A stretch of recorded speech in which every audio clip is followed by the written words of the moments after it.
please support the small businesses, especially on today's topic. Okay, at this time, I would like to bring up Dr. Donald Moore, Physicians for a National Health Program, New York Metro.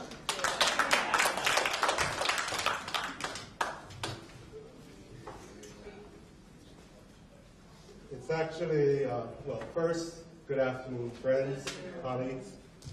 You know, it's a pleasure to follow my colleague, Don Dayson, Dr. Don Dayson. He has such a calming voice, especially with the hecklers in the front. Let me acknowledge some I heard pros and cons. Hopefully when I leave here, I will be with all the pros, but I can take it if I'm with the cons.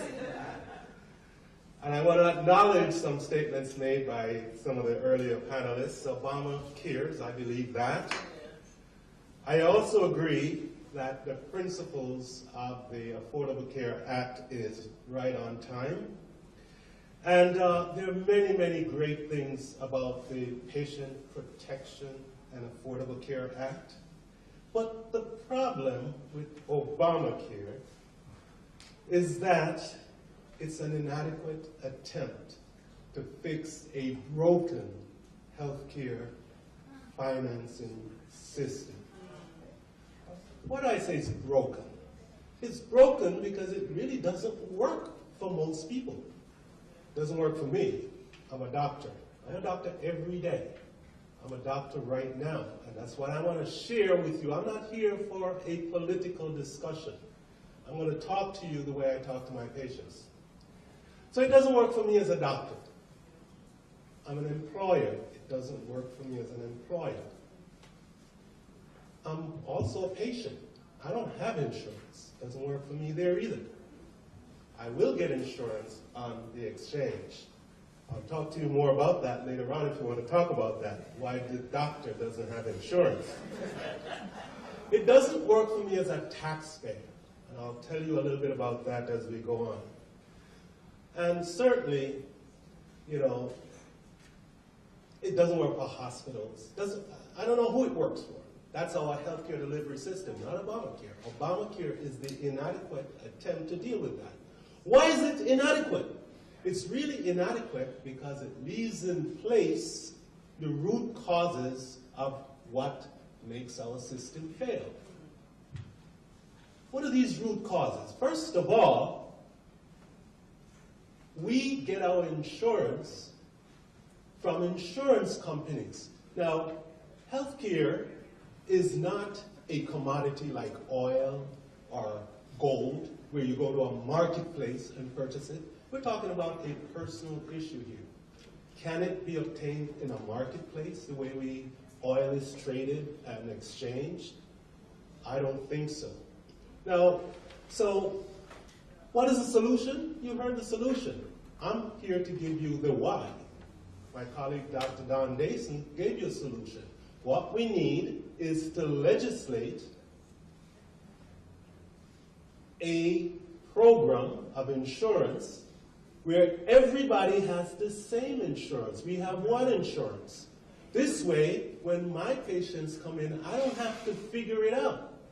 Every patient that comes in, I have to figure it out. I don't figure it out. Most of the time, I just treat and then figure out if I'm going to get paid. And I can tell you, I don't often get paid. So it doesn't work for me as a doctor. The other problem is the actual process of what I do. Obamacare didn't fix the root problem there. I do primary care. And we all know that primary care is underpaid. Yeah, you come in and you have a headache. It's going to take me a few minutes to figure it out. Most of the time, quite a few minutes. It doesn't take 10 minutes. It takes 10 minutes for you to come in, sit down, and say hello. It takes me another 10 to 15 minutes to ask you some questions. And then it takes me a few more minutes to examine you. Then it takes me a few more minutes to figure out what's wrong with you. Then it takes a few more minutes to treat you with whatever. And then it takes a few more minutes to get you out in an orderly fashion with the information that you need. So it doesn't take 10 minutes. Incidentally, it takes about a half an hour for the established patient and 1 hour for the new patient or the patient that's coming in for an annual visit. I read in the newspaper that one doctor said, well, since insurance companies don't pay for 1 hour visits anymore, we've figured it out how to do it. We just keep bringing them back over and over and over and over. That's not respect for your time, because your daughter who takes off from work, that brings you in that cab that you spend $20 or $30 for, and then you sit in the doctor's office for another half hour to 3 hours, and then I tell you come back in another week so I can finish the 10-minute visit that I'm paid for. So it doesn't work. It absolutely doesn't work. So you heard what works, a single payer that's going to move the system in the right direction. Well, the third part is that what we've done is we had an opportunity to insure another 50 million people, but we're only going to do about 30 million.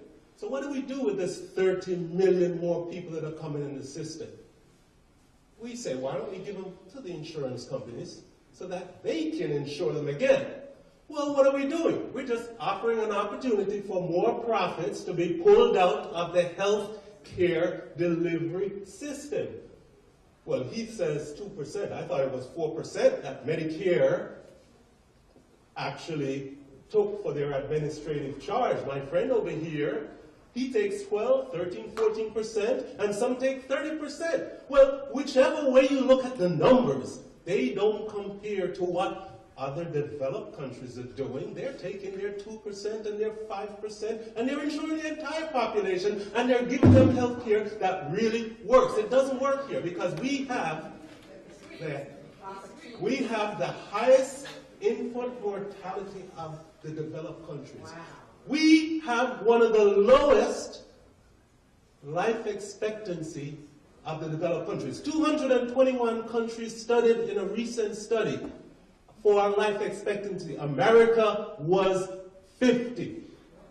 But we spend so much for health insurance, and the doctor that we're supposedly going to see can't even get health insurance himself. So it really doesn't work. So what are we going to do? I don't think I'm up to 10 minutes yet, but I'm ready to leave the stage.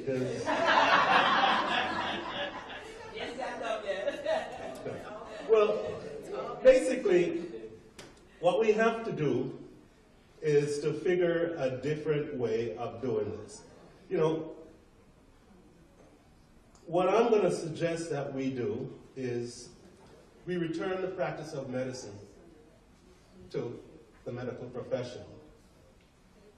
What we need for insurance ought to be determined by the need of the population.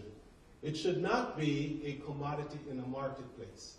And what we should ask for our legislators is to legislate something that's going to work for all of us, that's not going to cost us a whole lot of money.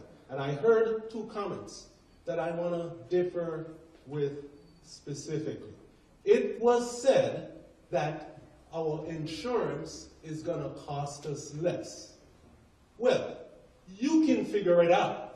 If you have a pie and you're going to make the pie feed more people, either each individual who's going to eat from that pie is going to have to take less, or you're going to have to make a bigger pie. If you're going to insure people with better coverage, it can't cost less. One of my nurse friends used to say, well, if it's cheap, it ain't good, and if it's good, it ain't cheap. So, you do the math. You figure out how you're going to insure more people for less money or the same amount of money. It won't happen. So your insurance is going to cost you more. I know mine was costing me more, which is why I dropped it in anticipation of Obamacare. So I'm going to go on. And what do you think is going to happen next year when all the sick people sign up? Because I'm going to sign up because I am 60 years old and I need insurance. And my daughter, she's saying, Dad, can I still be on your insurance? She's not going to sign up. She's not going to lower my rates. The rate is going to go up, and if it doesn't go up this year, it's going to go up next year, and you won't find most of your doctors, because on the recent poll, it did say that almost 60% of doctors are cold towards this. 28% said, I'll just sort of sit by and wait and see. 16% said, yay, finally we're getting something. So if your doctors aren't sure about this, then you need to really look deep at it. So there are a lot of good things about it, and I support a lot of things, and I'm going on the exchange, and you need all that information that you're getting here. But you need to also keep your ears open and keep your eyes open, and don't believe everything you hear. Thank you very much.